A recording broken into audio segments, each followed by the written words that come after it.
God cares about you. I pray that sinks in for you. He cares about you.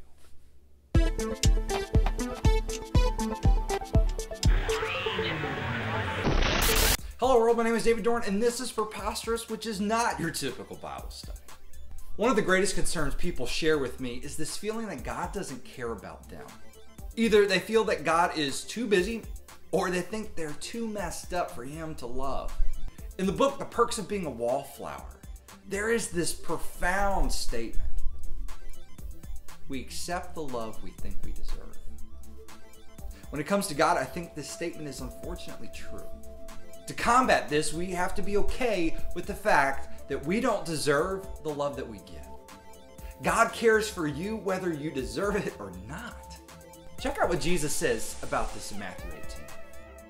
Be careful that you don't look down on one of these little ones. I say to you that their angels in heaven are always looking into the face of my Father who is in heaven. What do you think? If someone had 100 sheep and one of them wandered off, wouldn't he leave the 99 on the hillsides and go and search for the one that wandered off?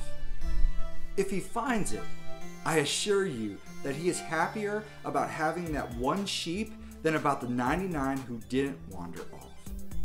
In the same way, my Father who is in heaven doesn't want to lose one of these little ones.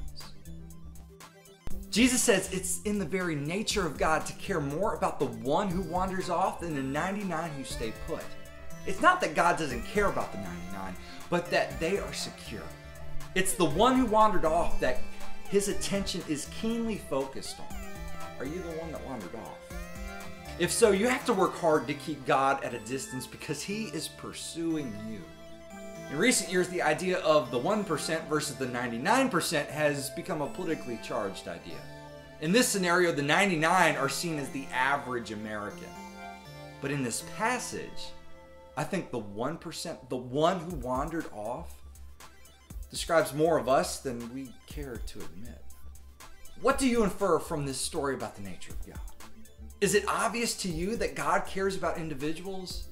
Do you understand that no person, whether rich or poor, bathed or smelly, clean or junky, no person escapes the love of God?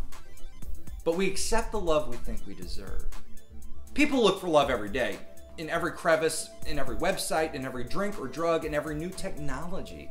People look for love, but only accept the love they think they deserve. Most people feel like they don't deserve much. Yet Jesus gives more than we can contain, and He's the only one who can fill that growing emptiness inside. Now in this verse, Jesus refers to these little ones. Throughout much of chapter 18, Jesus is using children as an example of what we must become in order to enter heaven.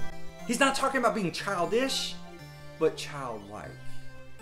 Matthew 18, 2-4 says, Then He called a little child over to sit among the disciples. And He said, I assure you that if you don't turn your lives around and become like this little child, you will definitely not enter the kingdom of heaven.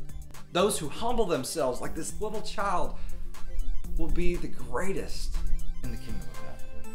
Children are humble, obedient, and they always love Jesus the most. That's what we are to be like. Jesus goes on to say that these little ones are not to be misled or caused to stumble in their faith.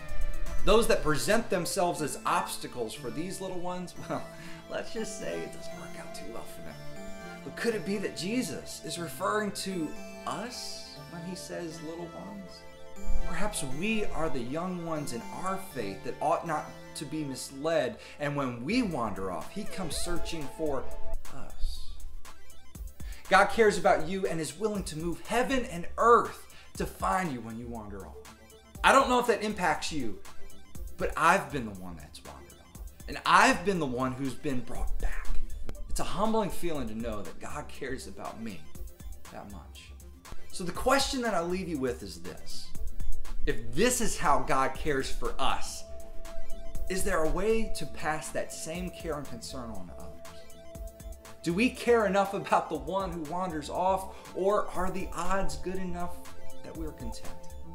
Pay attention to how you answer that question. It just might show that God's been working in your life and you haven't even realized it. Have a great day. God bless.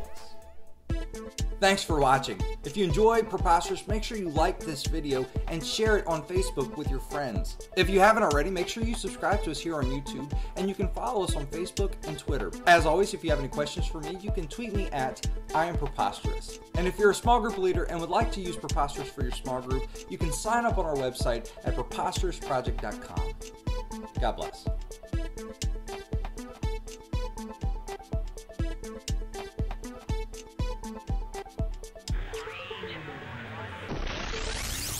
In the Burks,